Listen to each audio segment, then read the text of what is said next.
Hey, Scott Fresener here with the T-shirt report. And Richard Greaves, my good friend, is on the other side of the screen here. And we've been taking a few weeks off. You know, we had to kind of get our act together for summer. You went on to some hiatus somewhere in some mountains, woods with bears and wolves and stuff, whatever.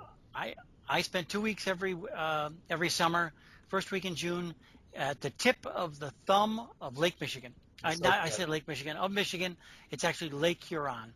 You Right. showed me that before, didn't you? Up there on the thumb. Right. Okay. Is that yeah? Caseville is where it actually is. You guys rent a cabin, or what do you guys do? My girlfriend Gina has been renting the same house. It's really a house, but it has a 170-degree view of Lake Huron, and it's just beach. So we've literally watched, even I have watched kids grow up there, kids that are playing on the beach and want to spend their entire time out there, and then kids that you can't get their nose out of the machine. Boy, is that today's day? Can't we bring the Xbox up to the cottage? Yeah, it's terrible. I think, you know. So How was your summer vacation, Scott? I worked my ass off. I closed down my house in Scottsdale. I moved. I drove to Bowling Green, did an immediate 3-day class. Then I did an immediate, went up to Louisville and did a Skills USA, which we're going to talk about in a second. And now I'm moving again. I'm moving in Bowling Green from where I'm at now, which is a little tiny 1920s house, to a little better house. I'm moving up to what was the song? The Jeffersons, moving on up to the east side. So anyway, so that's how we spent our summer vacation. Hey, you ever been involved in Skills USA though? I've done judging as an Academy member of the Skills USA, but I've never been to one of they have big conventions, large groups of kids come.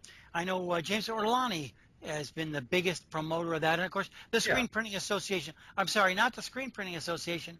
The SGIA have been big promoters of Skills USA. Well, it's a big deal. And James has been involved for years because Hicks provided all the equipment and had kind of a little captive. They don't tell anybody we're doing this, you know.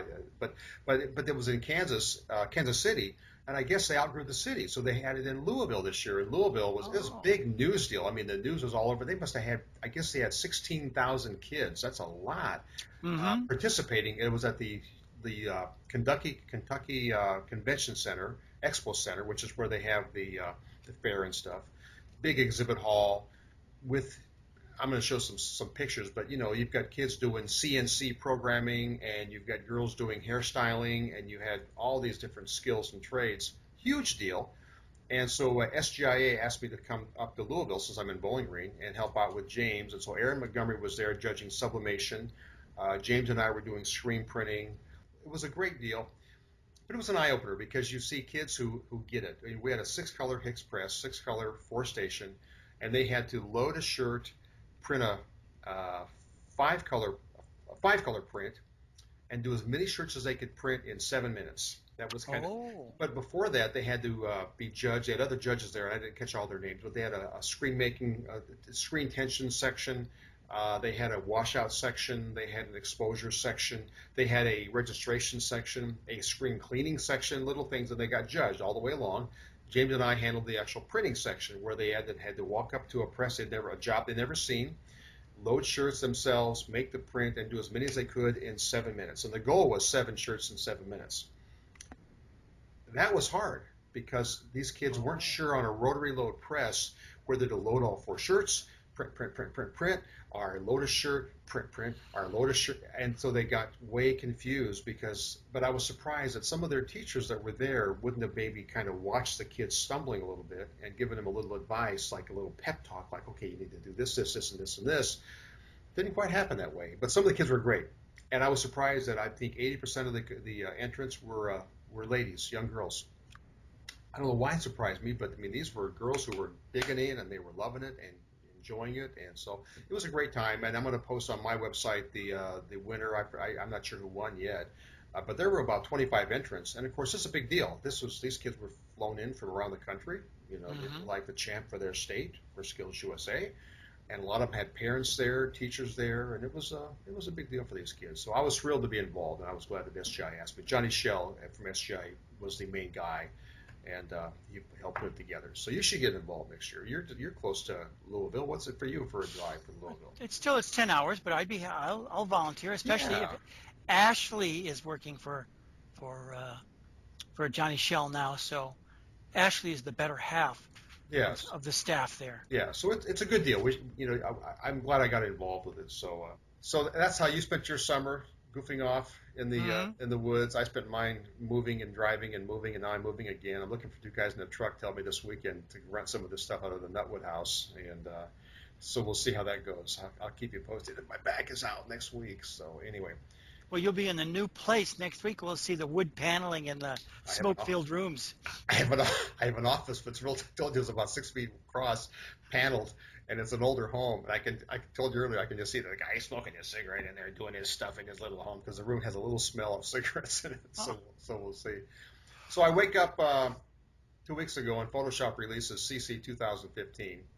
I knew it was coming, but I'm looking at my watch, and guys every like 3 months. Yeah, guys like me never get a chance to see it, before it comes out. And so, of course, my TSEPs doesn't work with it because they changed how things install. So I've been working with my programmer, and they broke a couple scripts. I have a little simple script called a halftone converter that I had a guy write for me that converts channel separations to halftones. I sell it for $30 or $40. They broke the script interface, Adobe.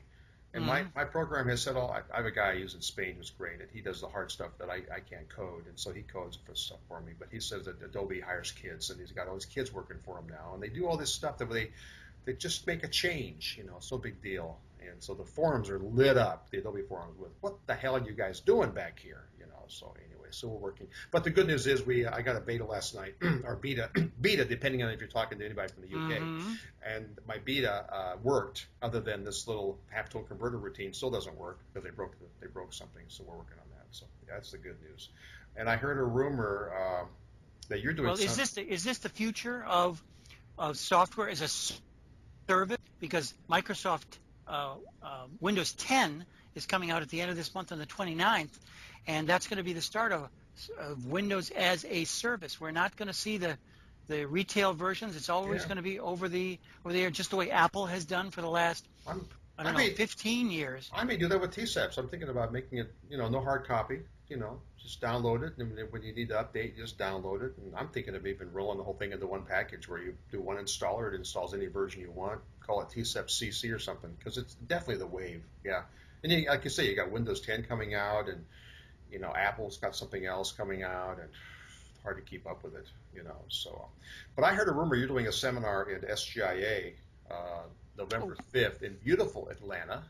Which is a fun city. You go down to the Buckhead. I've been to Atlanta in years. The Buckhead area, which is where the Buckhead, just north of Atlanta. Yes, that's the collegial. That's the cool people live there. Yeah. Yeah. Great restaurants in Buckhead. Your seminar is November 5th, but what's the show dates? I forget. It's the 4th through the 6th. Okay, 3 days. It's Wednesday, Thursday, Friday, no Saturday. 3 days only. Just 3 days. Yeah. You've been able to sign up for about a month now. But I actually finally booked my my hotel rooms, and so I'm all raring to go. But this has been a labor of love. The seminar is going to be called, or it's actually not going to be a seminar, it's a panel called How I Learned to Screen Print. And it's fashioned after a seminar I went to in New York in 2006 called How I Learned to Cook. With Anthony Bourdain. Anthony Bourdain in fact, Bourdain was the reason I went. The moderator was Michael Ruman and Gabrielle Hamilton and Eric Repair, who I didn't know that much about. I only knew their names and their reputations. I never ate at Le Bernardin, which is Eric Repair's restaurant. It's a 3-star Michelin store. But I did go to Prune, which is a little bit bigger than my rooms here at Gina's house. And, tall smile face. And I just asked for them to choose what I ate. It was expensive and everything. I didn't know half of what I was eating. It was all delicious. But I digress. So they were promoting a book called How I Learned to Cook, which I don't know. Have I promoted this book? Yeah, you talked about it once, I think, a few shows ago. Yeah, which I need to pick up. How I Learned to Cook. Right. And the stories were fantastic. There were mentors. There were, what's the most important thing you learned from that one guy? And it was how to be on time, how you lost a shift if you were late. I saw so many parallels between the mind-numbing, repetitive factory work that is screen printing. So I pitched this 3 times, and this is the 3rd time. They said okay this time, but they turned me down the last 2 years. I lined up the panelists. Mark Coudray, Perfect. of course, one of the most famous screen printers in the United States. Rick Roth of Mirror Image. Did you see me just jump there? The camera is jumping around. It's you. It's you. You're animated. You're pumped because you're doing this thing. Rick Roth from Mirror Image. Yeah, that's good. Jacob Edwards from Jack Prints, and Andy McDougall, the only flat stock printer I could get to come. So there are going to be a few textile people, 3 textile people. Coudray, of course, has done a lot of flat stock printing also. So have I. It's not really going to be about Richard Greaves. It's going to be about drawing out these 4 people because I want to do this every single year. I'm a little disappointed that it's $30 a person, but I promise that it's going to be worthwhile. Friends to come, let's book it and build it up into something. We're certainly going to go over, and you're going to hear stories from these 4 masters of screen printing about the interesting and smart, the things that they learn, what they are telling you that you should know to save you the bother of ruining your shop with some of those experiments. But can you keep them to 15 minutes each? It's how do I keep me? That's what I'm saying. I'm not even going to be talking about how I learned to screen print. I'm going to be sitting out there with a stopwatch, and I'm going to be laser pointer pointed at you when they're done. Well, Jacob Edwards will be the guy I got to wrangle. He's definitely a talker. Yeah, that should be good. So I've already cautioned him at lunch last week. I said 15 minutes. So that'll be my job is to control all 3 and squeeze the best out of them. I'm really looking forward to it. I'm going to be there. You know, I told you that I've been pitching to them out this last year for us to do the T-shirt report somewhere from the show floor or whatever, and they came back with, well, it isn't really a matter of doing it; it's just a matter of finding a guy's space. And so I think we're going to be there. Of course, we'll have to have a little coming back later when your thing is on, and I'm doing a couple things on the floor. And I'm doing a separation seminar, but I think it'd be kind of cool. So I think we may be down there doing a little live broadcasting, the T-shirt report. Okay. Looking forward to it. Hey, I heard a rumor that screen printing was dead. I thought I was the guy that started that rumor a few years ago, but I hear that rumor now. Or no, silk screening is dead. Is that what it is? Well, Ryanette has killed their website called Silk Screen Supplies. It's something that I always rattled. You know, I was always rattled about. The Screen Printing Association spent an awful lot of time and money getting the word silk screen out of the yellow pages. So it should be called silk screening, but art people still call it silk screening. And in the law thing that I read about the law, there was a court ruling that we're not going to talk about this week, but that they call it silk screen printing. But Ryanette, it's just going to be screenprinting.com. So when you go to Silk Screen Supplies, you'll see that it's changed, but that's just, it's news. But I wonder what they paid for that name. We tried to get it years ago, screenprinting.com. And some guy had nothing there. He was like a holding page, and he had nothing. And so we thought he's just sitting on it. I'm just curious what they paid for that name. It used to be a screen printer, and I remember that when I was a lot more active in web production, that I looked at it and tried to get it. We tried to buy it too. I'm not sure. He got there first. Yeah, that guy got there first. Yeah. I own screenmaking.com. I don't do anything with it, but I captured that. You own screenmaking.com? I own screenmaking.com. I had no idea. Are you kidding me? In my retirement, you'd think I'd be doing something more. I need to be blogging. Call in with those questions. Wow. Mike Young's the only guy that asked for magazine articles. I am blown away. Hey, you mentioned that James Elliott had passed. I don't think I actually knew James. Unfortunately, yes. James Elliott, who was I worked with at Screen Printing Magazine in the late 1980s. He was editor there. He went on, and I know that he worked at Piedmont Circuits in North Carolina. He worked for Colonial Ink. He was the Chinese guy for NASDAR for many years, and I don't know what he's doing now. He was working for a company called Creeks. I don't remember exactly what they did. I saw him just a couple of years ago, 2011, at the SGIA show. I haven't seen him since there. He was a real interesting, eccentric, eclectic guy. He knew stuff. He was just filled with knowledge. He was filled with energy, and he was always riding motorcycles. Motorcycles is something we talked about a lot. I don't know how he died. He died in North Carolina, and I thought that he was living in Tennessee. This is just news that I got just yesterday. So yeah. Rest in peace, James. He was a He was a guy I really liked, and he'll be missed. I probably met him, but I just don't remember, for sure. Hey, I see that's you're much closer to Saudi than I ever was, but you had commented that Saudi was at close or was closing their warehouse in New Jersey that had been there for long. Not New Jersey. No, New York. In Somers, Somers, Somers, New York. Okay. It's where they've been for as long as I've been following Yeah. Sati. I think it's where the Gore family created the flour filtering. Where they imported. They imported into New York City, but they opened up a branch. I should do a little bit more homework there. Maybe they'll have it on their website. But I was talking to Eric Klein, and he said, "No, I'm up at the warehouse today. Is absolutely the last time that I'll be here because they're closing down. A lot of the ladies did get jobs, so they're replaced, but it's all gone now. It's all working out of South Carolina, just a wee bit south of Charlotte, North Carolina, in their new building down there. That everything is consolidated. So all Saudi is consolidated down there. And what happened to the library? Eric told me that the last bits of the library that he'd left behind are being trucked back, and they'll probably be at Sati in about a month when the final trucks actually come down there. Truck to your house. Didn't you tell Well, him? I explained. Make a detour. Eric is a good book guy too. He knows that I like the book, but when I was talking to him, I said, "So what are you going to do with all those older Italian pieces of literature?" I said, "Well, I'm going to do this." I said, "Well, you know what I could do during the winter? I'd be happy to come down there with my scanning equipment." And he said, "Well, I said, "I need a nice boarding house." And he says, "No, you don't need to worry about that. We'll figure out. I'll set up my cot underneath a mesh table, and I got 4 scanners. I can keep going. We'll scan that stuff. I don't want that stuff to get away." No, I don't blame you. So summer's here, not much going on with trade shows, but there is that little flurry you get. ISS was doing, Vegas, which I don't think that's on their schedule now, but you've got NBM Printwear doing Long Beach. They kind of picked. Mm-hmm. I always told people when I say I want you to go to the Long Beach show, but make sure it's the January Long Beach show. Don't just go to Long Beach because you heard Long Beach. But Printwear I think Long Beach has probably grown. I haven't been to the Long Beach show in years though. Have you been to it? Have you ever spoken at it? Yes, because I used to speak at all of them.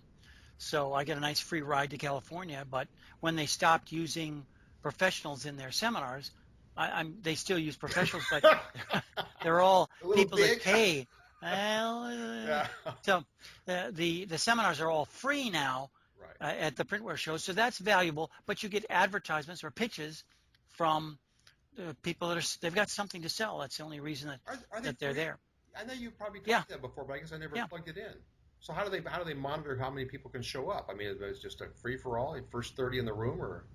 I have no idea. I haven't done it because I got cut out in 2011. Wow. Now Bob kept me on even after my stroke. Mm-hmm. I gave seminars in 2009, 2010, and 11.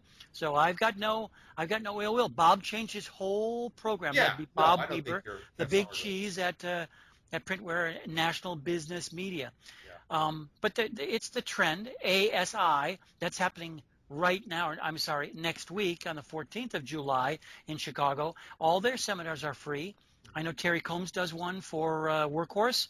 It's a full-blown, big deal seminar, all worthwhile. If you're in the Chicago area and you're going to see this, I would wholeheartedly definitely go to that. Now, ASI show used to be you had to give them your life's history before you could get into the show. You had to prove you were worthy, show you're in business. I wonder if it's still the same with ASI. I haven't been to an ASI show in years, but it used to be you had to really pretty much show them, I'm really in this business. I'm not here to just look at stuff, because it was trinkets and trash, and so you had to really, man up and show that you were in the industry. Maybe that's changed. That was years ago. But back to our first thing, Printwear Long Beach, I'm looking at my notes here, is July 23rd to the 25th. So that's Printwear Long Beach. And my attitude about all those shows was if you're close, and you're not going to fly from New York to Long Beach to go to Printwear Long Beach probably, but if you're Vegas or local, Arizona, probably drive over, it's like 300 miles or whatever. So you probably go to the show then. And then but everyone should save their money and go in January, the first couple of weeks in January, and go to the ISS, the Imprinted Sportswear Show in Long Beach. If you're only going to go to one show and you're in the T-shirt business, that's the show to go to. I agree. Bar none. That's it. Everybody who's anybody. In the world. Yeah, that's the show. I see that Greg, our good friend Greg Kitson, is having a seminar with Sati. Greg has become kind of the Midwest seminar. But can you fly into Decatur? We talked about it before. Can it's 167 miles from my house, so I mean, not it's you, a but long I mean, drive from but it's Detroit. but there's commercial service. Well, what you do is you want to fly to Fort Wayne, Oh, okay. Indiana. It's a regional. It's not big, but it's still like another 200 miles down to Indianapolis. Detroit, you need to fly there and or drive. So I assume that he's drawing people in from the Chicago, Cleveland Yeah, yeah. area. That kind of a width, Ohio, and then of course down south where you are into the Kentucky, Tennessee neighborhoods.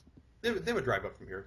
It's not like Right. in Arizona. It took me a while to figure out that people in the Midwest drive. In Arizona, people don't drive because it's 1,000 miles, well, 500 miles somewhere. But he's doing a thing with Sati. You know more about it than I do, though. It's called I'm looking at professional screen making. Right. He's done this several times, maybe only twice before, but I know he's done it twice. It's called Pro Screen, and it's professional screen making workshop. Anybody that's in the neighborhood really should go, if only to see Greg Kitson's shop in action. I've talked about this at my seminar there. I'm going to do another one of those in October, pun intended or plug intended. Um, his setup for the waste coating, he bought a Vastex coating machine, the automatic coating There you machine go. from off the show floor in Indianapolis at the Printwear show. He actually came in, picked that up, and drew it. So I'm looking forward to seeing how he's doing that.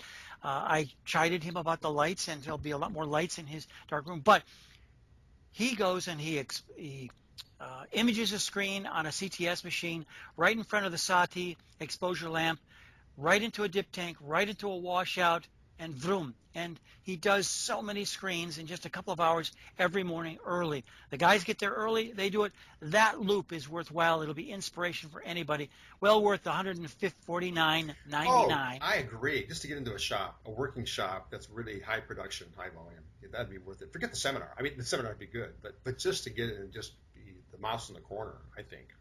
Well, go there with your questions, and if you go there with your bad screens, your bad positives, because you're going to have two screen experts there. I'm going to see if they'll let me in this time. In the past, Greg had told me, well, Richard, I don't know if we, but when I talked to Mr. Jensen before, he said, no, come on down, we want you to. So we'll just see whether I'm there or not, but otherwise Yeah. I'll be there too. You're gonna go Keeping my mouth, surprise. keeping my mouth. No, no, I can't do that. You got to have a little professional Yeah, respect. there we go. Okay, Um, so I'll be wearing my Yolano shirt. but that should be good. But What, Sati Mesh has always been my favorite. Been to the factory many times. did you mention the fee? I'm not sure if you meant, or did you know the fee It's $149.99. I think Mr. Kitson for came up with that price. 2 days? I'm looking at the notes here. 14, Yes, it's yeah. definitely a 2-day thing. You'll stay at the Baymount Inn, which they had a very good rate. I think it was $55 for the night. That's cheap. August 14th and 15th. Yeah, that's cheap. It's also catered. Greg Big brings in, there's a little breakfast snacks, a lunch, a dinner the first night, beer, kind of a coffee clutch. It's the talking amongst ourselves that's the best part of the seminar. So Yeah. I'm going to try and go. Good. And then lastly, I've got a boot camp here, August 21st to the 23rd in beautiful Bowling Green, and be doing our 3-day Michael Fresener teaching startups, and me teaching 3 days to artists, owners, operators, people that don't know Photoshop. It's a long 3 days for me sometimes. Photoshop, what's that? Doesn't this work in Corel? So, anyway. Now, do you teach Corel anymore? Do you use Corel anymore? Actually, I hate to admit it, but the computer I had Corel on died, and I've been a little delinquent with all my travels and how to transfer the license to my newer computer I'm on right now. So that's been my issue. So whenever somebody sends me a Corel file, I kind of email back, can you make that a PDF? Because I can open that in Photoshop. But I don't do much in Corel. But AI is the program of choice, though. I'm telling you, it's because of the curriculum. Yeah, but I don't think you always had Bob Alabaster doing your AI Bob stuff. was my AI guy, see, and I'm not an AI guy, so I have to work on that. But I had Corel from the beginning. I think So I that's probably whatever Corel. I think maybe I was in Corel 2 or whatever. So anyway, I got my Corel 1.1 box right over there. well, let's see now. Would that have been? I'm thinking the year 1996. I mean, I'm just thinking 898. No, maybe earlier than that though. Because when Photoshop came out, we know it's 25 years because they had their celebration. So Photoshop maybe it was late 80s for Pharrell. I don't know. Anyway, hey, what else do we have for this week? Is that it? That's all we got? I think let's wrap it up. You know, It's our first show back after a little summer hiatus, and I think we missed a month and a half or whatever. We're going to get back on the horse now, and every week now, and we'll be doing our usual water cooler talk, our trade show stuff, and some technical stuff maybe next time if we're lucky. Huh? well, you and I talked for an hour just about the stuff that I didn't even put into the You've got notes going out of the log so far, wazoo. so I got lots of stuff. All right, guys. Thanks for watching. We enjoyed talking with you guys. Richard, I'll talk to you later. Bye bye.